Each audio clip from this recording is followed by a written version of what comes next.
Assalamualaikum warahmatullahi wabarakatuh. Saya Joni Agung Sarmanto, dosen Desain Komunikasi Visual Universitas Negeri Malang. Dan hari ini saya akan mempresentasikan RPS mengenai mata kuliah Nirmana 2 Dimensi dengan kode mata kuliah DKV 16038 dengan SKS 3 dan JS 4.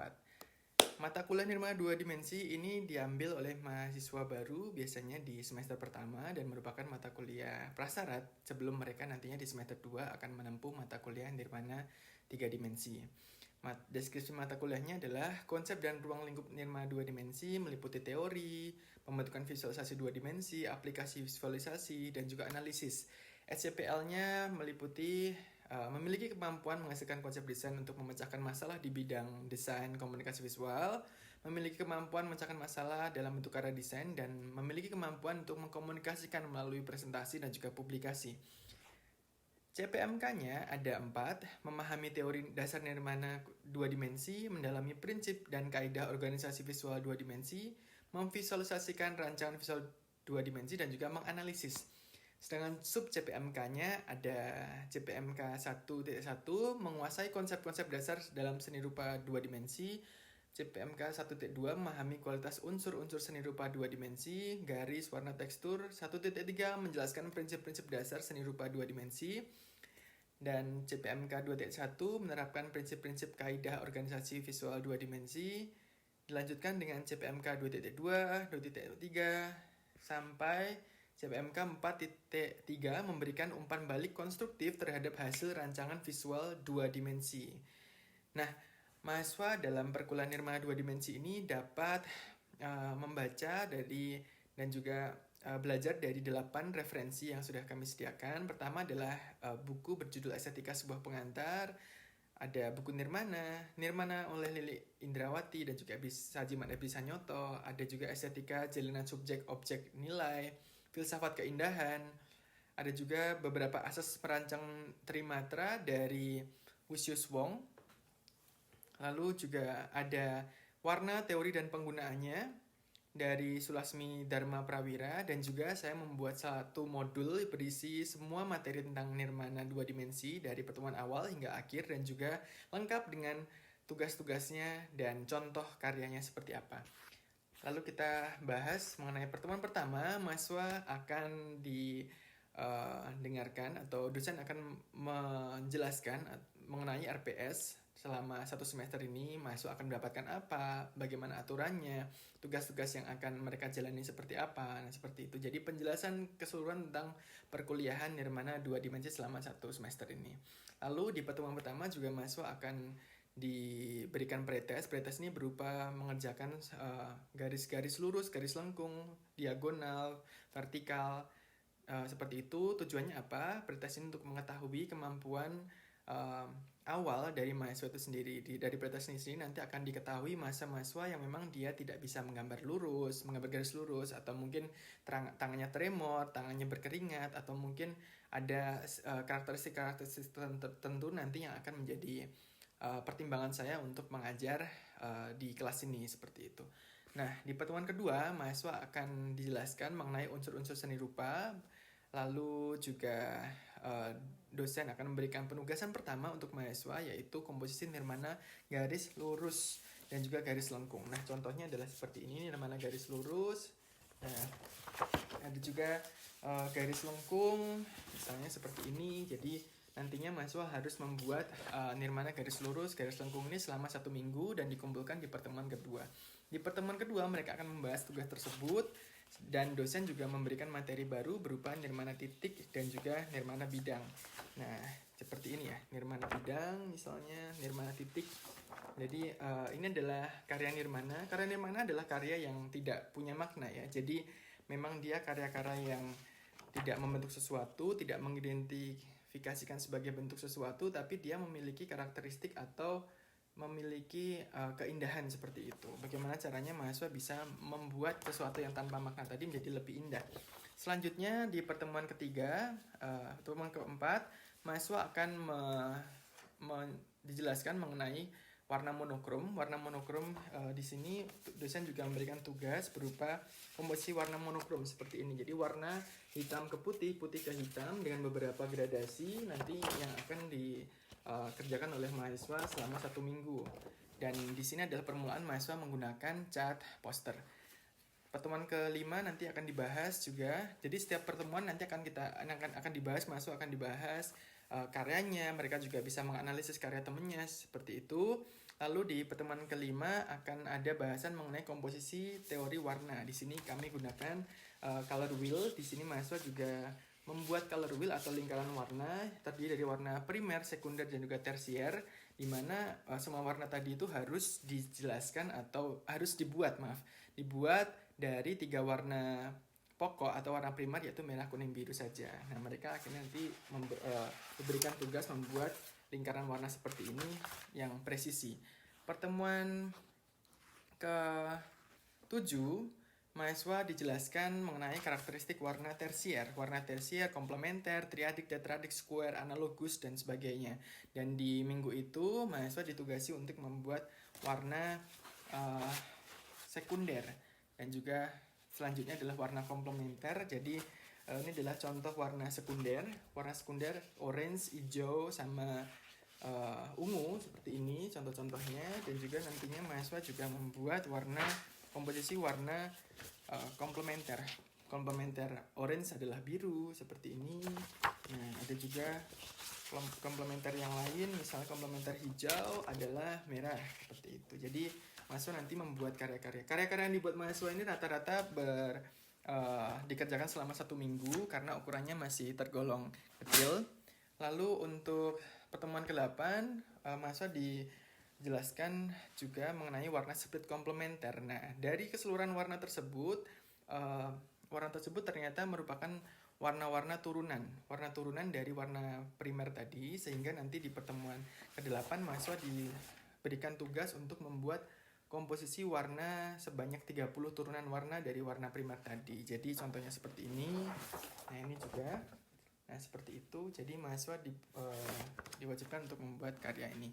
Nah, di pertemuan ke-9 mahasiswa ditugaskan untuk membuat komposisi warna overlap. Dan di sini dosen juga menjelaskan warna overlap itu apa, warna panas dingin itu seperti apa. Dan di sini adalah pertama kalinya mahasiswa boleh menggunakan bentuk. Kalau sebelum-sebelumnya tidak boleh menggunakan bentuk tertentu, tapi di tugas ini mahasiswa sudah boleh menggunakan bentuk tertentu. Nah, di sini ada overlap daun misalnya, dan juga ada overlap serangga. Jadi di sini mahasiswa sudah tidak bermain lagi di bentuk-bentuk abstrak, tapi mereka lebih ke bagaimana mereka mengaplikasikan warna dan teori-teori warna yang selama ini cocok dengan warna A, cocok dengan warna apa, dan sebagainya seperti itu ke dalam sebuah desain berupa nirmana overlap serangga maupun daun. Lalu karena ini cukup detail, maka dari itu pengerjaannya selama 2 minggu ya. Jadi semua dikerjakan di kertas gambar, lalu dicat menggunakan cat poster, dan hanya boleh menggunakan 3 warna. Warna yang bersumber dari 3 warna primer tadi. Lanjut, mereka di pertemuan ke-11 dijelaskan mengenai nirmana transformasi, dan dosen memberikan tugas nirmana transformasi. Jadi mahasiswa nantinya akan dapat membuat komposisi seperti ini. Jadi transformasi dari bentuk A ke bentuk B, warna A ke warna B seperti itu. Jadi ada gradasi dan juga ada perpindahan bentuk dari bentuk A ke bentuk yang lain seperti itu. Nah, karena tugasnya ini cukup detail, jadi dikerjakan selama 2 minggu dan tetap manual seperti itu. Pertemuan ke-13, mahasiswa dijelaskan mengenai nirmana ruang. Nirmana ruang ini adalah komposisi nirmana yang 2 dimensi tapi bersifat 3 dimensi. Jadi di sini ada kedalaman dan juga ada kesan 3 dimensi, sehingga mahasiswa nanti ditugaskan untuk membuat nirmana ruang, sehingga mahasiswa dapat membuat karya-karya yang terkesan 3 dimensi padahal sebenarnya masih 2 dimensi. Nah, sama, jadi masih menggunakan cat poster. Kegiatan ini juga, tugas ini dikerjakan selama 2 minggu juga. Dan di pertemuan ke-15 itu kami bahas tentang proyek akhir UAS, yaitu nirmana ragam hias. Nah, sebelum itu juga dijelaskan mengenai portofolio, karena di UAS nanti mahasiswa harus mempresentasikan portofolio pekerjaan mereka selama 1 semester ini. Jadi nanti akan jelaskan apa saja yang harus dikumpulkan dan apa saja yang harus dibandel seperti itu. Nah, tugas terakhir adalah nirmana batik atau nirmana ragam hias. Di sini mahasiswa dituntut untuk mengerjakan atau membuat ide batik atau ragam hias dari ragam hias yang ada di Indonesia. Bisa dari batik, bisa dari songket seperti itu, disatukan kemudian diberikan warna yang bagus, yang cocok seperti itu, sehingga nanti ya bisa membentuk sebuah motif ataupun ragam hias baru dengan warna yang baru, dengan gabungan-gabungan warna yang baru seperti itu. Untuk rekap presentasi evaluasi, di sini saya ada 6 aktivitas partisipatif bernilai 5%, kehadiran 5%, praktik unjuk kerja 15%, dan karena kuliah ini project based, jadi berdasarkan project, maka dari itu portofolio sangat penting sehingga memegang peranan nilai 70%, dan sisanya adalah presentasi. Tugas dalam 1 semester ini, dalam 16 kali pertemuan ada 11 tugas. Assalamualaikum warahmatullahi wabarakatuh. Waalaikumsalam warahmatullahi wabarakatuh. Nah, gimana nih kabarnya hari ini? Baik. Sudah sarapan belum? Belum sarapan, nggak apa, kita sama-sama aja. Tapi sebenarnya, pagi ini ada kejutan nih. Kira-kira apa, Mas?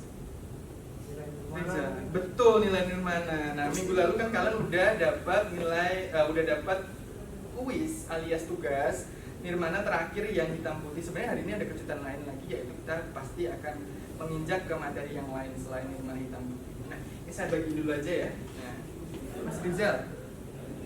Mbak. Bagi ke teman-temannya Mas Rizal.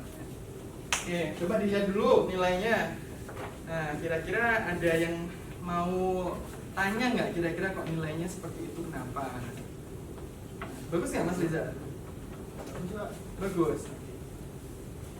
Ya, nah itu nirmana yang kemarin garis campuran, itu adalah tugas kita yang ketiga. Nah, sekarang di pertemuan selanjutnya tentunya kita akan bahas beberapa materi yang lain. Nah, ada yang tanya kan nggak kira-kira kok saya dapat segini gitu? Nah, saya Pak, ini ada sebenarnya cukup rapi, tapi kenapa kok bisa dapat jelek? Oke, coba kita bahas dulu ya. Nanti mungkin teman-teman bisa juga bahas nanya ini dia. Mas Herwindo, dapat 70. Nah, Mas Rizal kenapa? Coba, kok dapat 70 Mas Herwindo ini? Mungkin karena kurang rapi Pak. Nah, itu salah satu yang mempengaruhi. Oke, terus Mbak coba. Kalau dilihat punya Mas Herwindo ini kenapa? Warnanya terlalu biasa. Nah, beberapa udah benar sebenarnya. Mas Rizal, Mbak siapa namanya? Lila. Mbak Lila. Saya kadang-kadang lupa juga namanya siapa. Jadi Mbak Lila bilang tadi terlalu biasa. Nah, terus Mas Herwindo tanya nih tadi nilainya kenapa segini. Terus Mas Rizal juga jawab nggak rapi. Jadi ini Mas Herwindo, kenapa nggak rapi? Karena kenapa nilainya segitu? Karena pertama adalah nggak rapi. Di sini kalau misalnya kamu lihat ukurannya bedanya ada 30 kali 42. Tapi di sini kamu ada beberapa cat yang keluar. Ini pakai 2 media ya. Satunya bolpen, satunya kayak tinta Cina ya. Oh iya. Nah itu, jadi teman-teman kalau misalnya memang nggak terlalu ahli di 2 media, sebenarnya baiknya pakai 1 media aja. Misalnya bolpen aja atau tinta Cina aja. Kalau di sini Mas Herwindo mungkin nyoba-nyoba yang lain, dia pakai media bolpen sama tinta Cina. Sedangkan tinta Cina di sini susah untuk di koordinasi, kadang-kadang dikondisikan. Nah, yang bolpen ini dia kan gampang di ini. Nah, dan Cina dia pakai kuas, akhirnya banyak yang keluar dari jalur. Kalau Mbak Lila tadi bilang ini tuh biasa aja ya. Nah, biasa aja, nggak biasa juga sebenarnya. Tapi di sini kalau kita lihat nggak terlalu ada point of interestnya. Alias satu halaman ini dia itu ya bagus-bagus saja, nggak bagus, nggak jelek gitu. Jadi istilahnya apa ya? Nggak ada yang kayak satu bagian gitu yang jadi pusat dari semuanya. Dan di sini kayak semuanya melebar, jadi perhatian kita tentunya nggak akan terfokus ke beberapa bagian. Mungkin nextnya kalau teman-teman mau bikin karya nirmana, dipikirkan juga salah satunya. Nggak selalu sebenarnya harus ada point of interest, tapi ketika bentuknya seperti ini, jadi kayak motif biasa aja, masih kurang terlalu menarik. Itu Mas Herwindo ya? Oke, terima kasih. Ya. Oke, ada yang lain? Tanya mungkin? Gak ada ya? Udah ya, oke, kita mulai masuk ke materi yang selanjutnya. Nah, oke, kita tanya dulu deh. Tapi udah ada nih sepertinya guys. Jadi ada teman-teman yang mungkin dari unsur-unsur desain dan seni rupa kemarin yang mau ditanyain? Nah, titik, garis, bidang, bentuk, dan ruang. Semua udah jelas ya? Nah, udah jelas. Oke, jadi titik tentunya kalau udah pelajari di mana yang pertama, di mana titik, garis juga sama, bidang juga. Jadi kombinasi titik, garis, bentuk, dan ruang. Nah, ruang ini nantinya bakal kita sering pakai di nirmana yang kita bakal bahas hari ini. Nah, kira-kira ada yang bisa nebak kan? Nirmana apa yang selanjutnya kita bakal bahas? Kan kemarin udah nirmana black and white. Nah, itu udah ada trivianya tuh. Nah, kira-kira berarti nirmananya apa? Nah, betul banget, nirmana warna. Nirmana warna. Nah, kita masuk ke nirmana warna. Nah, welcome to nirmana warna atau color. Dari sini kalau misalnya kemarin kalian cuma pakai bolpen aja, pakai tinta cina warna hitam aja, di sini kalian nanti harus pakai sesuatu yang lain. Nah, ini saya udah bawa. Sebelum kita bahas warnanya, yang kalian harus siapin di beberapa minggu ke depan, alias ya sisa semester ini aja. Jadi seperempat semester kemarin kita belajar tentang hitam putih. Nah, ini saatnya kalian untuk keterampilan membuat atau mengolah warna di sini. Membuat juga bisa. Nah, di sini ada beberapa cat yang harus kalian siapin selama beberapa pertemuan ke depan. Pertama adalah cat warna merah, kedua adalah warna kuning, yang ketiga adalah warna biru. Nah, tahu nggak ini warna apa kira-kira? Nah, warna primer. Ya, semua warna bisa dibikin pakai ini. Nah, gitu. Jadi 3 warna ini yang harus kalian siapin. Nah, di sini tapi saya juga punya warna putih. Nah, ada satu lagi sebenarnya tapi ketinggalan di rumah. Ada yang tahu nggak kira-kira selain putih apa? Warna hitam. Nah, putih sama hitam. Fungsinya apa? Ada yang tahu nggak? Warna putih sama hitam. Kalau merah, kuning, biru tadi kan warna primer buat nyiptain warna. Nah, kalau misalnya putih sama hitam, Mas Rizal mungkin bisa tebak nggak kira-kira?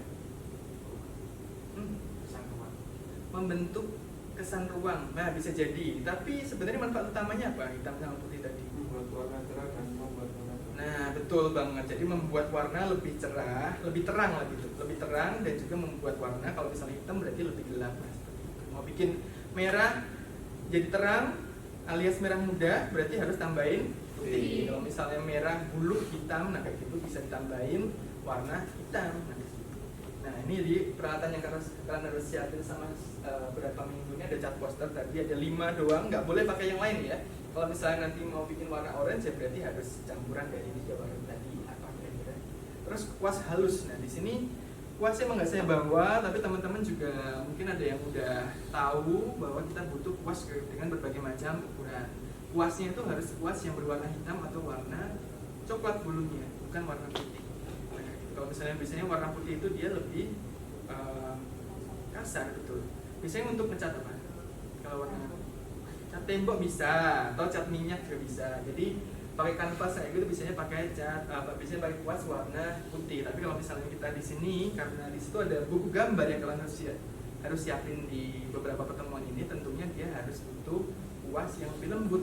Kuasnya harus warna hitam, rambutnya itu loh guys, warna hitam atau warna coklat tua. Nah, kayak gitu yang digambar. Nah, kalian bisa misalnya mau beli yang satu set atau mau beli yang bijian doang. Nggak semuanya dipakai dan nggak semuanya juga butuh sebenarnya.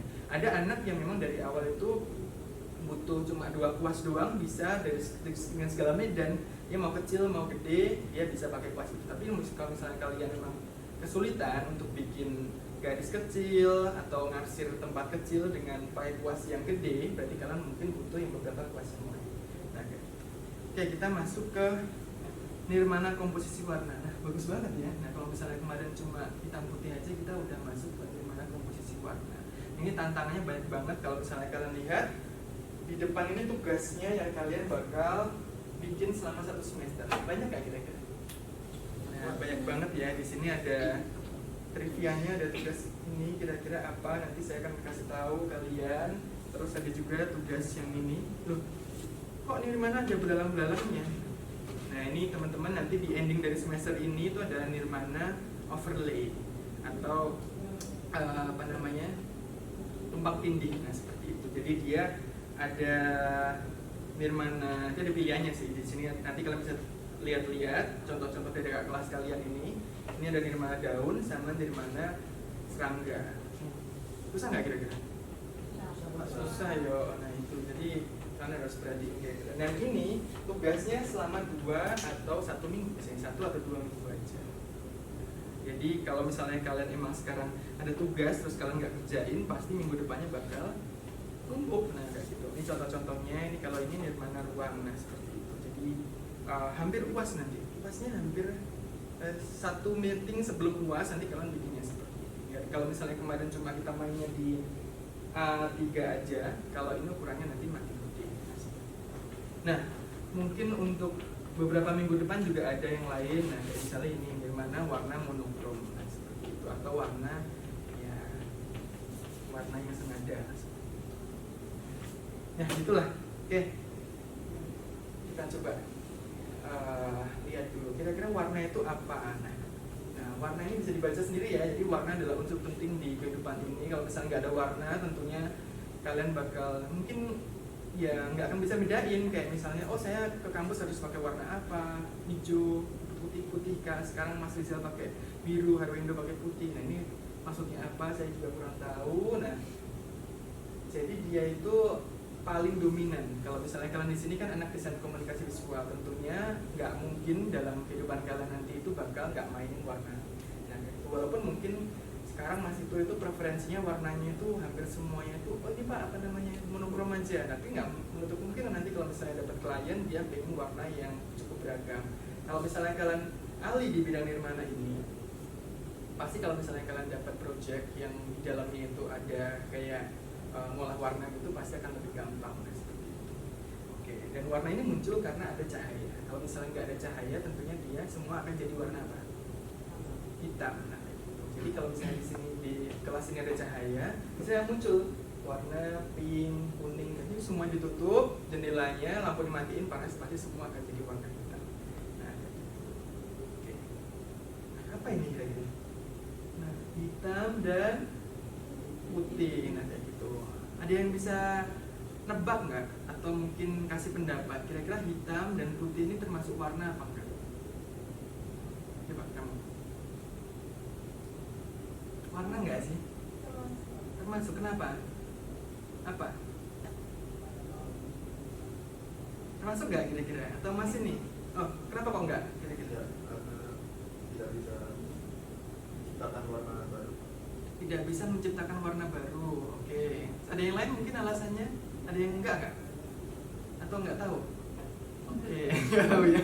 Nah kita langsung aja. Tadi ada yang bilang hitam putih itu warna, tapi ada juga Mas Aulia bilang hitam putih itu bukan warna. Sebenarnya hitam putih itu bukan warna.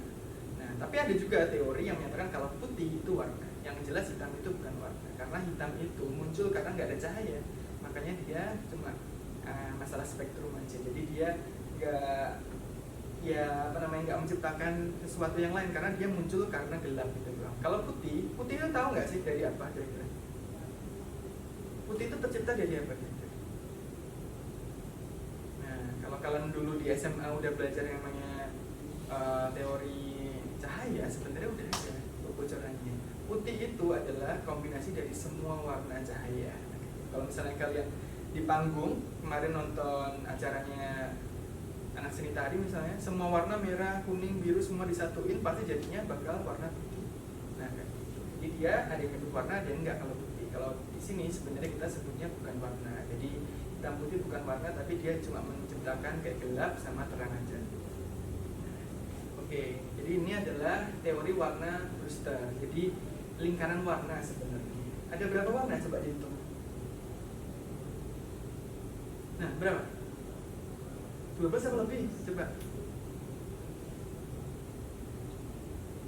Ya 12 bener. Nah 12, jadi warnanya ada 12.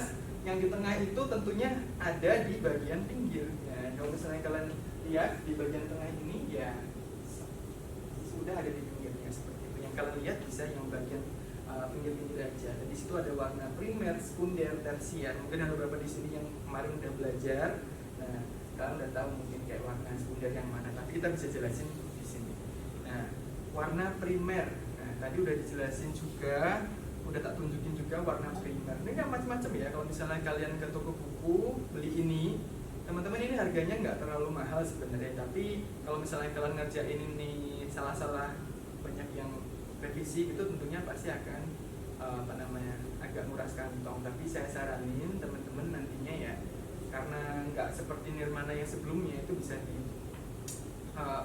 cuma dua doang ya, hitam sama putih doang. Ini kan mainnya warna yang lebih colorful, dan dia tentunya nggak segampang kering yang kemarin pakai pulpen.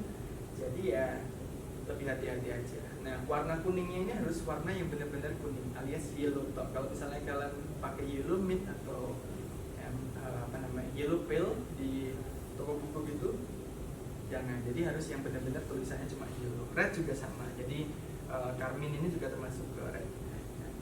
Jadi nanti tanya aja ke toko bukunya warna primernya seperti apa. Nah ini ya, warna primer cuma ada 3, nggak ada yang lain lagi. Warna kuning, warna biru, sama warna merah. Nah, kenapa disebut warna primer? Prime. Karena warna dasar. Nah, karena warna dasar dari mbaknya ini punya warna primer 3 ini, dia bisa nyiptain ribuan, jutaan warna yang lain sebenarnya. Jadi tinggal kayak komposisinya di perbandingannya berapa. Nah, seperti itu bisa nyiptain kayak komposisi warna yang lain. Kalau misalnya ada satu aja warna yang kurang, misalnya merah sama ungu, tentunya ada nggak semua warna bisa diciptain sama. Jadi warna primer ini yang bakal kalian pakai selama 1 semester ini. Nah, terus ada juga warna sekunder. Nah, warna sekunder adalah warna hasil pencampuran warna primer tadi ya. Kalau misalnya mau nyiptain ini, Mas Tito coba.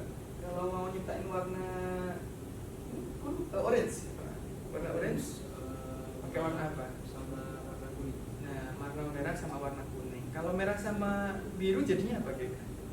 Ungu. Nah, atau mungkin biru sama kuning jadinya hijau seperti itu. Jadi gampang banget. Nah, warna sekundernya juga cuma ada tiga warna aja, dan kalian nanti pasti ada tugasnya. Saya kasih reviewnya dulu.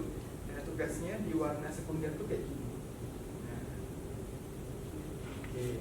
Tugas kakak kelas dulu. Nanti kalian bisa lihat arsipnya di drive yang kemarin saya share juga. Sebenarnya bisa kalian pelajari dulu. Oke. Terus ada juga warna tersier. Warna tersier adalah warna yang jadi campurannya dari warna primer plus sekunder tadi sebenarnya. Ini warna primer kalau kuning, berarti tersiernya sebenarnya adalah kuning plus ungu tadi, karena ungu kan warna sekunder. Nah, kuning adalah warna primer. Nah, oke, terus ada juga warna, nah ini warna tersier ya. Kalau misalnya warna sekunder tadi masih cerah, warna tersier ini udah semuanya buluk-buluk semua. Oke, jadi ada coklat, ada coklat kekuningan, coklat kebiruan gitu, jadi agak-agak usang. Terus ada warna komplementer. Nah, ini macam-macam. Warna komplementer adalah warna yang berhadapan-hadapan di depan lingkaran warna, gampang banget. Jadi kalau misalnya warna komposisi warna komplementer, nanti kasih tugas komposisi warna komplementer. Jadi kalian milih tuh warna apa aja. Kalau misalnya ada warna kuning, berarti kalian harus majuin kuning sama ungu, gak dicampur. Kalau yang tadi warna tersier dicampur, kalau ini gak dicampur tapi dipaduin aja. Ngerti ya? Nah, oke. Ini contohnya, nanti bisa kalian pelajari sendiri. Saya akan share presentasinya. Terus ada warna triadik juga. Nggak semuanya sebenarnya dijelasin hari ini. Jadi warna triad itu berarti tiga warna, kombinasi 3 warna. Jadi ada warna yang berarti SG3 di lingkaran warna itu adalah warna triad, hijau, orange, ungu misalnya. Ada juga warna tetradik, tetra berarti 4. Nah, seperti itu. Oke. Ada split komplementer, nanti ada tugas juga masalah split komplementer. Terus warna analog. Nah, warna analog ini bisa antara 2 sampai 5. Kalau misalnya mbaknya disuruh bikin warna analog kuning, nah kamu bisa ambil dari kuning yang lemon